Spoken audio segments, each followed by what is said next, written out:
Hello guys, இவன் தூங்குறத பார்த்தீங்களா? இவன் தூங்கும்போது மட்டும் நம்ம எந்த டிஸ்டர்புமே பண்ணக்கூடாது. அப்படி பண்ணுனா பார்த்தீங்களா, எழும்பிட்டானா அவன் வேலையை இனி ஆரம்பிச்சிடும். பாருங்கள் கடிக்காம பாருங்கள்.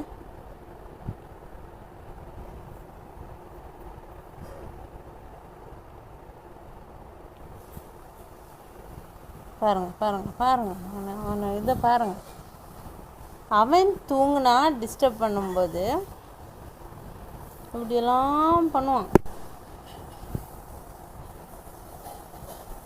ஆனால் அதுவே நம்ம தூங்கும்போது அவன் டிஸ்டர்ப் பண்ணான்னு வச்சுக்கோங்களேன், நம்ம எதுவுமே பண்ணக்கூடாது. அவன் பெட்ஷீட்டை கடித்து இழுப்பான், காலை கடிப்பான், தலையை போட்டு பரண்டுவான். அதெல்லாம்